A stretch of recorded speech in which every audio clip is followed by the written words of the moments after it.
This is the fourth session in the introduction to the Old Testament. Today we are going to look at what we call the Hapax Legomena. We already touched on it, but I would like to elaborate a little bit on it because it's extremely important, because it's a major obstacle in translating the original text, the original manuscript, in a version that we can read today. That is our own translation. So we have a number of words, and we are familiar with them. We have nouns and verbs, and we have sentences, and we have idioms, and we know what they mean, and so on and so on. But we also have what is called words that only are being used only once by the author.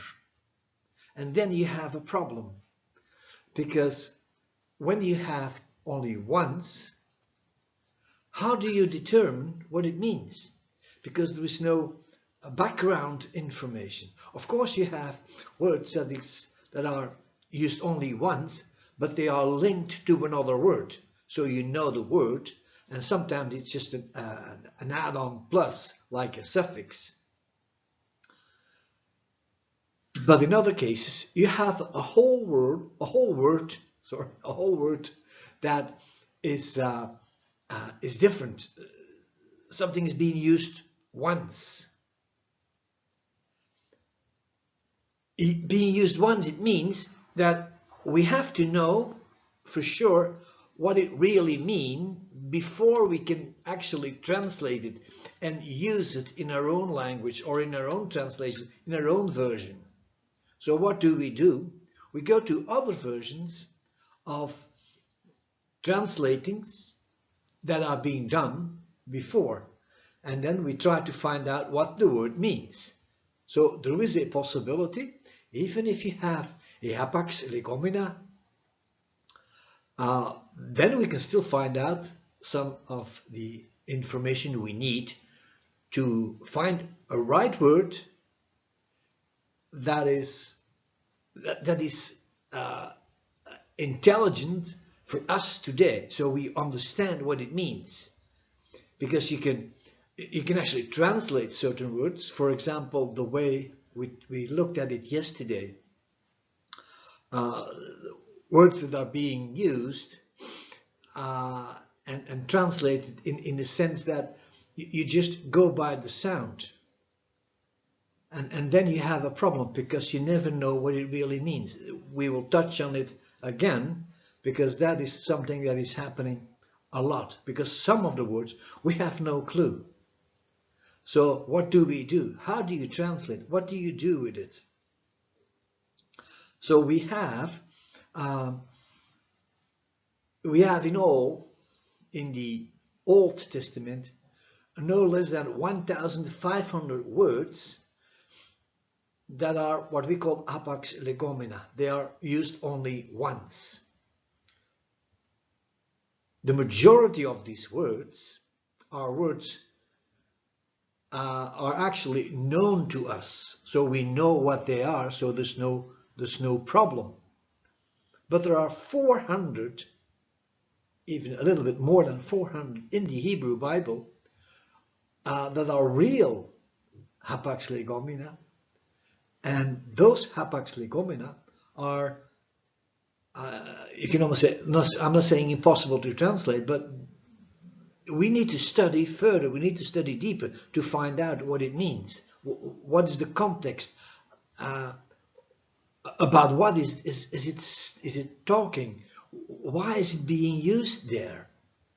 And if we can find out, then of course we can find a word that would be the translation for us, understandable for us, and so we can use it. For example, if you have a problem with certain words in the book of Psalms, Psalms has a rhyme system, which is done in parallelism. So parallelism means it's a parallel. The first line is parallel by a second line. The first line says something, and the second line says exactly the same thing, but with other words. So you have a clue what they are talking about.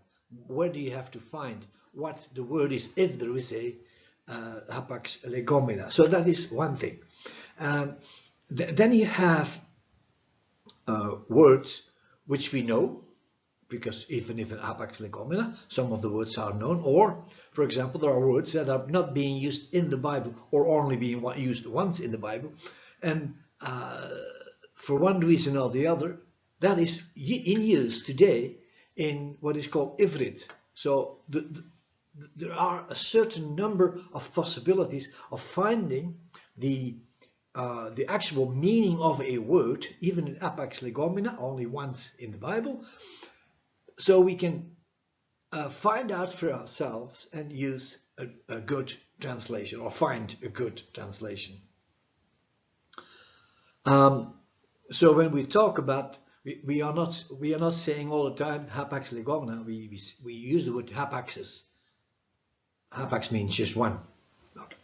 So that's what we have. So a hapax or Hapax Legomena is a word that's being used by an author only once. That's a possibility. Or, for example, in the Bible you have a whole range of authors. Sometimes an Hapax Legomena is only used once in the whole Bible. That makes it even more difficult.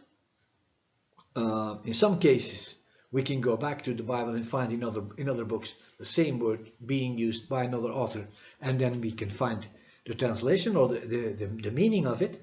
So there's a whole range of things we have to be aware of. And then you have words that are being used once, that's the Hapax Legomena, and then you have the words that are being used twice, the Dislegomena, or you have a word that being used 3 times, it's the Trislegomena, and so you can go on, the Tetralegomena, and so on and so on. So of course, when you have a word that's being used several times, it's more easy, it's easier to find the real meaning of it. And once you established it, you can use it again and again. But if it's only one, the one we are talking about, then you have a problem. Then you need to be on your mark, get set, and go through it and find the real meaning of it. Not easy, but that's what we have to do, and that's what we can do if that is given to us, if we have the necessary information. We talked about the same issue in the course on the introduction of the New Testament, of course, because you have exactly the same problem there. Certain words are being used once, and then you have a problem for the translation, or even for us, for the understanding. I mean, even if you speak or read one of the original languages, or more of the original language, you still have the problem if you don't know what the word is saying. So that is what we have to go for. Like I said, there are 1,500 Hapax Legomena used in the Hebrew Bible. Yeah, sorry, 1,500, and we have 400 that are more or less known to us. So we have Hapax Legomena built on a word we already know. So one of the words that we have a problem with in Hebrew, that's the word being used for the wood that Noah used to build his ark, because the Hebrew word is atse gopher, gopher, wood. The problem is we don't know what gopher is. So how do you determine what it means? Well, this is what we find in the translations. That is what we call the transliteration. So you use the Hebrew word, you don't change it, and you just take it as a word in another language. So in English it's gopher, and in other languages you will find exactly the same thing. The word gopher is being used. Today we think, let's say we think we know what the wood is all about. We think it's the cypress. So the cypress wood of that's being used, sorry, for the ark. But that's a guess, okay? So we cannot translate gopher by cypress, and so we leave it like that. We just say gopher instead of cypress. So the other thing we just touched on, and I think we need to go for the next slide here. So the number of distinct Hapax Legomena in Hebrew Bible is 1,480 out of a total number of words that are being used, and that is also the combination of nouns and suffixes. That is 8,697 different words. However, due to the Hebrew roots and the suffixes and the prefixes, only 400 of the words are real or true hapaxes. So that is, again, for us important to know that we do not mistakenly would go for a wrong translation, like the gopher we talked about. There are other words that are being used in the Hebrew language. Gvina, cheese. That's Hapax Legomena. That's okay. One Hapax Legomena is Hapax Legomenon. But okay, let's not discuss this issues, linguistic issues. Another one is zekonhit, a word found in the book of Job in chapter 28 verse 17. The word is derived or comes from or probably meaning a transparent, clear. It refers to something like glass or crystal. In modern language, you would say the word glass.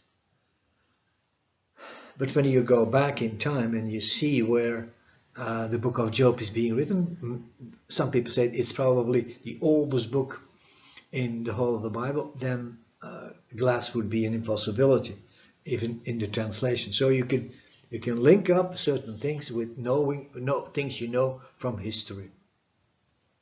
Another word, Lilith, occurs once in the Hebrew Bible in Isaiah 34 verse 14, which describes the desolation of Edom. And yeah, in the different translations you have a different word, because people put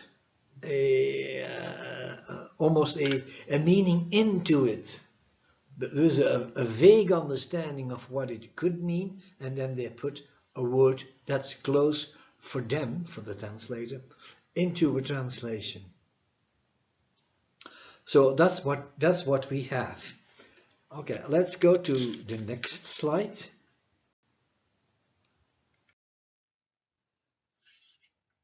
When we try to understand the Bible, we need to know, let me say, completely know what we are talking about. For example, when you say the word Torah in English, in Hebrew you don't pronounce the th like the English would do. So it would be something like Torah. I know that in other languages the languages it has another meaning, but in Hebrew it has a specific meaning. It means the 5 books of Moses. So when later on mentionings are found of Torah, that means you go back to the first books, and those are the books of Moses.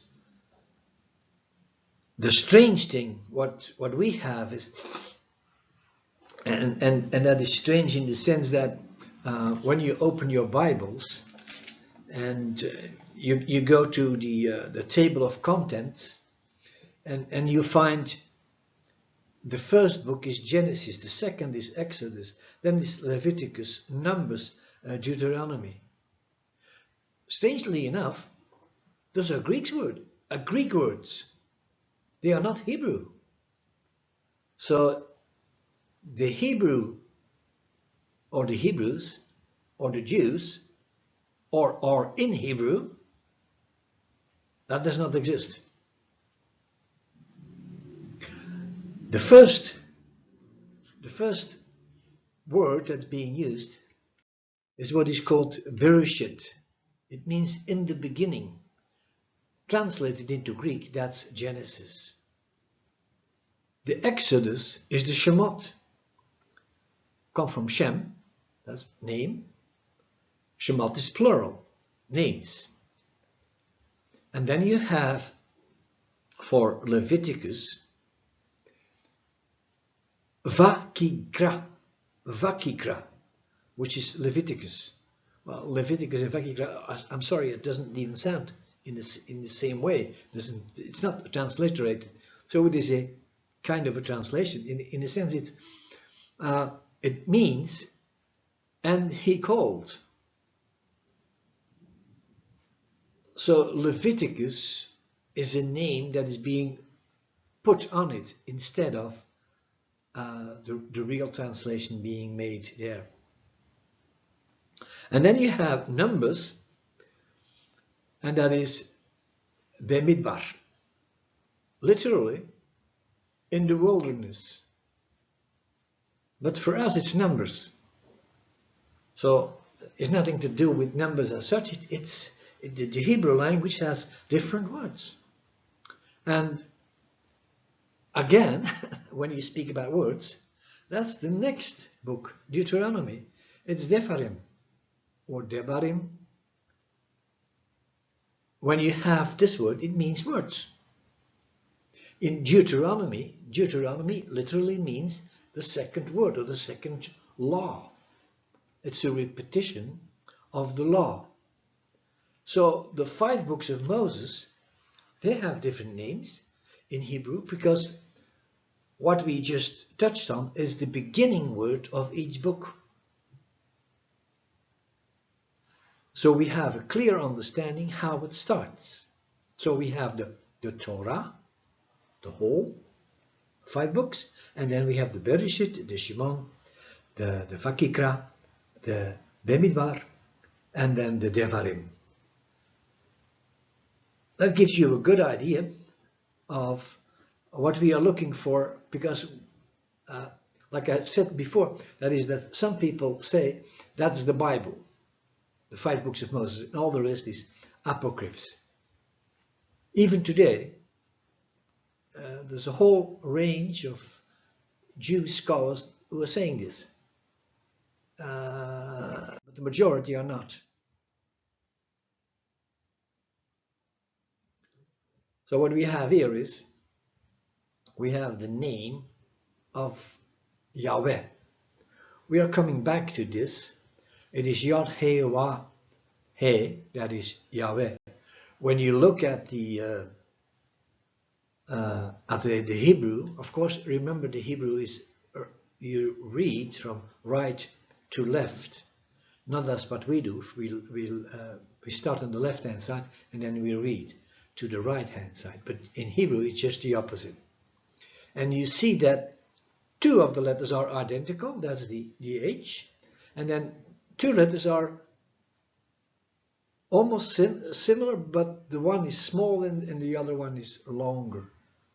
So you understand, when you find this word, and someone made a little mistake on the first letter and it makes it a little bit too long, someone can think it's a wow instead of a yod. That's a possible mistake.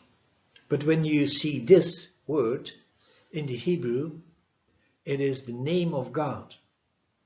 And one of the commandments is you shall not use the name of God in vain. So they try to avoid this word, the name of God.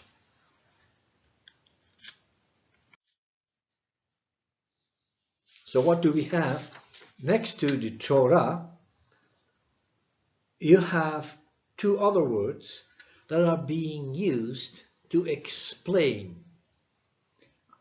When you take the three words together, the Torah, the neve'im, which is the prophets, and the ketivim, which are the writings, when you take the first letter of it, you have T-N-K, and you put that in one word, and you have T-N-K, and then you pronounce it as Tanakh. Tanakh is the Bible, the full Old Testament. So when they speak about a Tanakh, they are speaking about the Old Testament. That is important that we know. Tanakh is Torah, neve'im, and ketivim. When we have this, we understand. I mean, when you know, in books and in writings and in articles, you find, for example, the word Tanakh. If you don't know what it means, what do you think it is? You have no clue. So it's good to explain all these things. So that's what we have: the Torah, the neve'im, and the ketuvim. The ketuvim. Three together: the Torah, the law, the prophets, and the writings. In some cases, they would say the writings, and they would call it, strangely enough, they would call it the hagiography. The hagiography. It means the holy writings. Graphy is writing. But that's a Greek word. And again, we find the Greek again against the Hebrew. The reason for it is, of course, the Greek influence from the 3rd century BC. So we are talking about an influence that lasts for 2,400 years. That is actually longer than the Hebrew, because the Hebrew was there for, let's say, 11, 12, 1,300 years. So we have a lot longer history with the Greek than with the Hebrew. Of course, Hebrew again in last century, they restarted the Hebrew as a language, and of course they would make a difference between the old Hebrew and the new Hebrew. So they speak about the Hebrew, which is the biblical language, and then the Ivrit, which is the spoken Hebrew today. Slightly different rules, slightly different pronunciation, but that's okay. You can still, if you would be able to take or to bring Isaiah into today's Israel, and you would give him a text, he can read it. Of course, the pronunciation would be a bit different, and he would have a problem a little bit with the vowels that are being added to it. But yes, that is something you can actually look and go for. Let's go to the next. In the we talked about the Torah having the 5 books. In the neve'im, the prophets, we have a series of books because there are so many of the prophets. We have the former prophets. You know, please stay with me. We are talking about the Hebrew Bible. Okay, we're talking about the Hebrew Bible or the Tanakh. So the former prophets are Joshua. We would not call him a prophet, but yeah, that's what the Jews do. Joshua, Judges, Samuel, Kings. Those are the former prophets. We make a distinction between the major and the minor prophets, but in the Jewish Bible, you find the former prophets and the latter prophets, which are Isaiah, Jeremiah, Ezekiel, and the 12, what we call the minor prophets. So you have a different way of looking at the text and saying this is prophetic words. These are not writings. So they are prophetic words. They are different. So for the Torah, you have a certain way of looking at it, a certain way of interpreting. For the prophets, the neve'im, you have the same thing. Again, you have a way of looking at it, a way of explaining. So here we are. We have the second part, the neve'im, the prophets. Different from ours, different from ours in the sense, different from ours, when I say that, it's a different order, but it's not the different text. The texts are exactly the same. So when we go back into the Hebrew Bible, we find our way. That is, of course, if you can read Hebrew. The Ketuvim, the writings, the hagiography,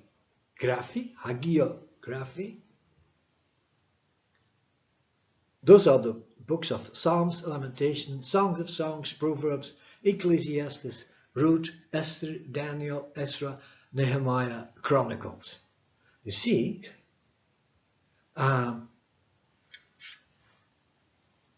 totally different arrangement. What are the Chronicles doing here? Why are they not in the first part or in the second part? No, they are here. Why is Psalms, Lamentations, Song of Song, Proverb, and Ecclesiastes, why is that not a separate?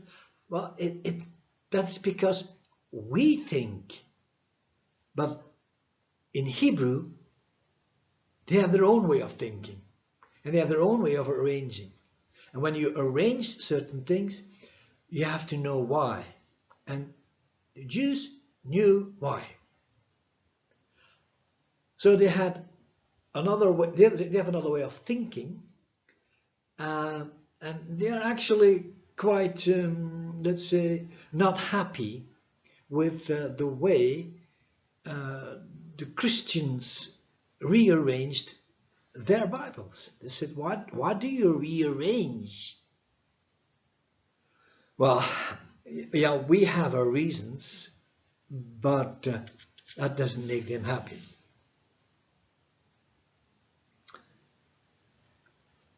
Okay, let's go to the next slide.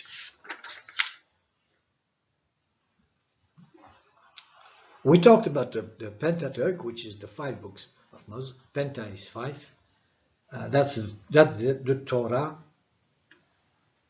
And remember, we have the Tanakh, the three different parts of the Old Testament. The Tanakh is the Old Testament. That's the Torah, the neve'im, and the Ketuvim.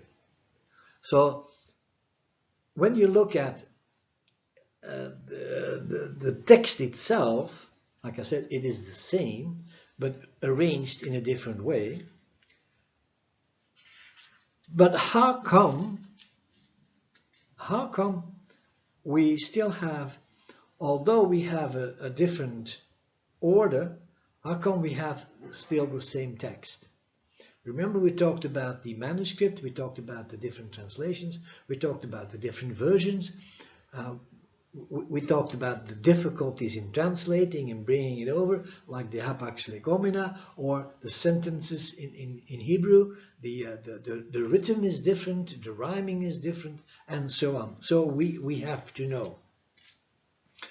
Otherwise, we make a mistake of thinking that we know and that the Hebrews are the dumb people. They are not dumb at all. They not only have their reasons, they also have strong people in power. Who is the second most important person in the whole Bible? That's Moses. And he wrote 5 books. Those are the books of Moses, or called the Torah, or the Pentateuch, or another word for it, the same, it's the law of Moses. And sometimes it is referred to it as such, the law of Moses. Let me look at it. We need to go to the next slide. Yeah, like I said, we have a different ordering. Something happened, I see, with the word text, because it's a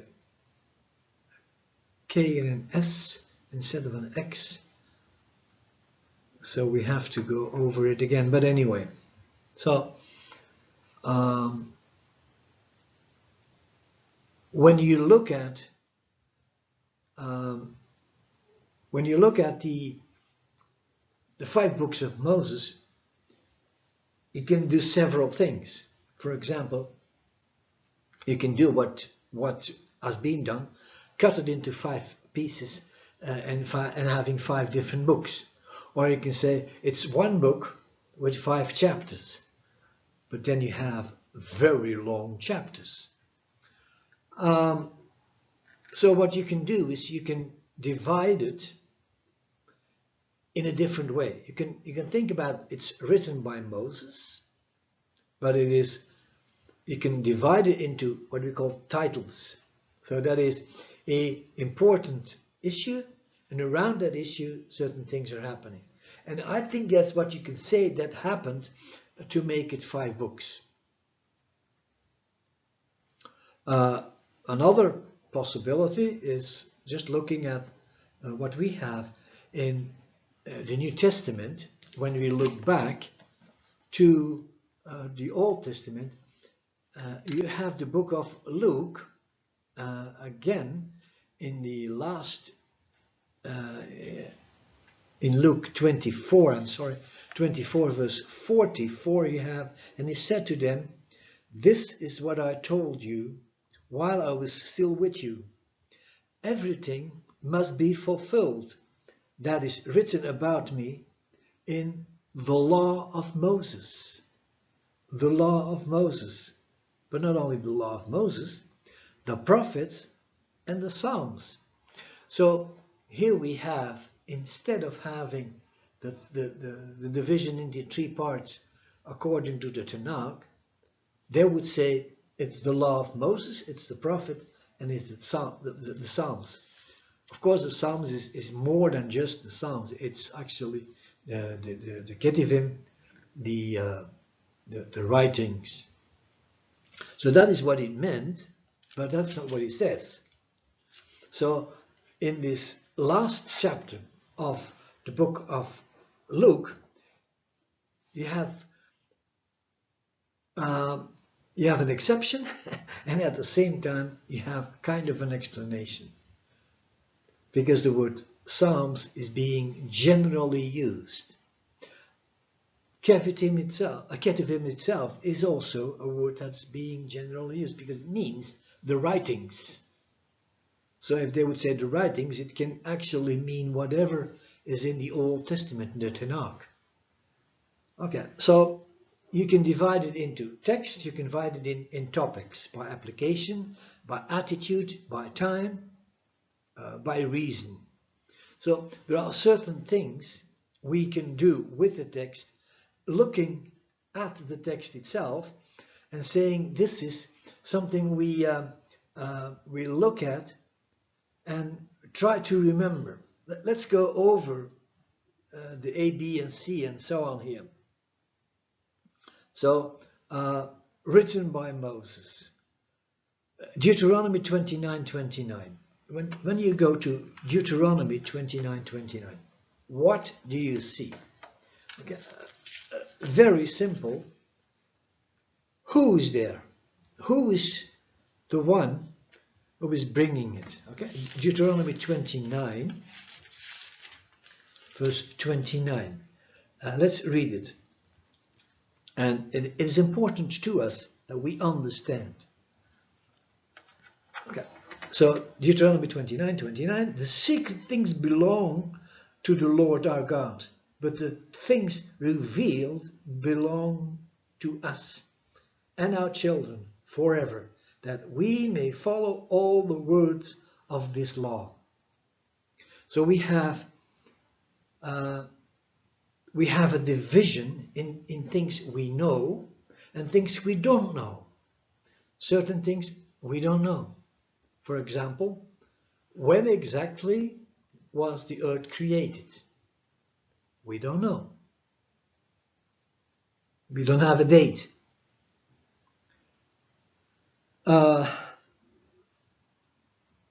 When exactly or how long was were Adam and Eve in the garden before they sinned? We don't know. Where was the Garden of Eden? We don't know. Okay, then this verse is actually saying to us, the secret things belong to the Lord. The revealed things are given to us, and they belong to us and our children. So we can pass it on because we know.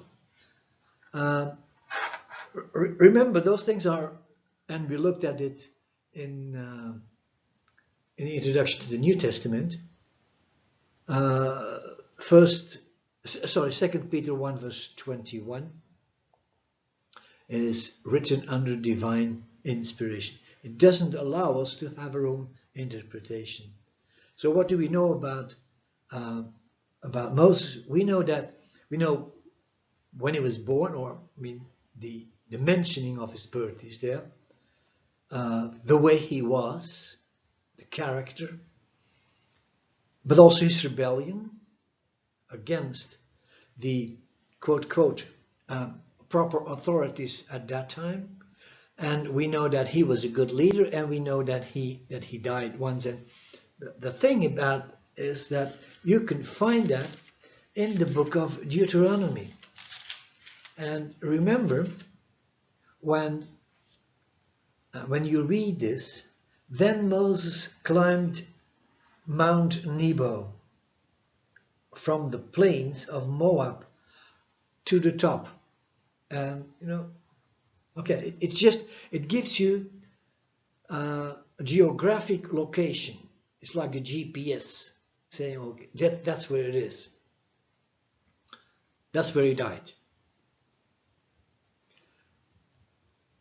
What do we know? That he died. How come we know? Well, someone else wrote part of the books of Moses, namely the one who wrote this. Who was that? Well, let me say, most probably, it was his successor. And his successor is no less than the man of Joshua. So I guess he wrote down that last chapter to make sure that we understand there is an end to the life of Moses. Remember, in the New Testament, again, we find the same person over and over again in the New Testament. Several times it talks about two people. For example, in the Transfiguration, you have two people next to Jesus. With the ascension of Jesus, you have two people there. With the resurrection of Jesus, you have two angels there. Well, we don't know whether they are angels. Again, we have two witnesses in the book of Revelation. So we have all these things, 2, and who are they? Well, I guess that one of them is Moses. The other one probably Elijah. So we know about Moses. Let's look at the titles. We have Pentateuch, which is more or less a scholarly name in the sense that the people are not referring to the Torah, but rather to the Pentateuch, because we are talking about the text itself rather than to the meaning and the application of it. So then that's when you speak about the Pentateuch. It means 5 books or 5 volumes, and then you have the word Torah, which means which is the Jewish name. It literally means law. And then you have the law of Moses, as we looked at it, and that's a biblical name, by the way, because in Ezra 3 verse 2, 7 verse 6, and in 1 Corinthians 9 verse 9 you have the same thing. And then you have biblical references. There are 21 times, 14 times in the Old Testament and 7 times in the New Testament. So the law of Moses is an established way of speaking about what we are talking about. When we look at the other side and we see the topic, the place of the law in doctrine, the divisions of the law of Moses. You can go by application. So you have a moral law, you have a ceremonial law, you have a civil law. I know people try to cut the law into pieces. Say, okay, this is the ceremonial law, this is the moral law, this is the civil law. Yeah, well, of course, let me say you can do that, but you cannot take away the fact that all of them together form one law. We are talking about the law of Moses. In the moral law, you have basic moral principles. You have the 10 commandments, actually 10 words in Hebrew. And then you have the ceremonial law, a man's duty to God. The tabernacle, the priesthood, the sacrifices, the feasts. And then you have the civil law, man's duty to another man. Concerns about families, servants, strangers, crimes, property, justice, and other things. Regulations. So number 2, you can divide it by attitude. For the Jews, there are 613 commandments. Of course, they don't speak about commandments, but they speak about mitzvot. That's what they found in the Mosaic law. In the law of Moses, they find 613 commands. 365 are negative commands. By the way, there are 365 days in a year. So 1 command a day, and there are 248 positive commands corresponding with the number of parts of the human body. Is that coincidence? I don't think so. But okay, we are not going into that. And then you have number 3, you divide it in time. Everything is time bound. Even the commandments are time bound. You must observe certain feasts, not the whole year long, but at certain days. You do not have 7 Sabbaths, you only have 1 every week. So the Sabbath is different from the other days. So that's one thing. And then you have commands that are not time bound. And so you have to do them wherever and whenever.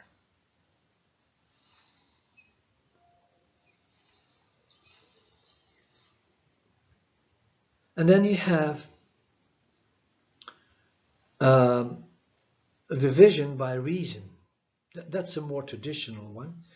You have 2 things. You have the rational, reasons for doing, and then non-rational, that cannot be supported by human reason.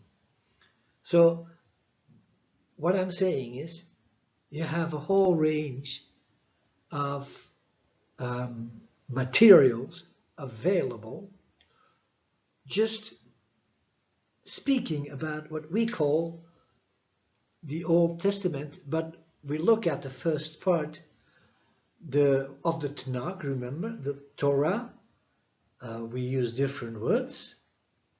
We have the Pentateuch, we have the Law of Moses, and that is, for each and every one of us, it is important to know exactly where we stand. When we quote something like the quote we had of the book of Deuteronomy 29:29, remember? It's clear that is being said to whom? Is that said to you and me? Well, it is said to the Jewish people and their descendants. Is that a literal descendants or a spiritual descendants? And we can touch on that, but we are not going to do that. But that is what we have to determine. To whom is this said? This is first said to the Jews, first said actually to the generation at that time, in general to the Jews, because it's mentioned for our families, for our descendants. So it's clear, it's for the Jews, but it is also clear to you and me. Again, very important. I thank you very much, and I hope you enjoyed this time together. We are going to have a break now, and we're coming back in 15 minutes. You don't have to wait 15 minutes.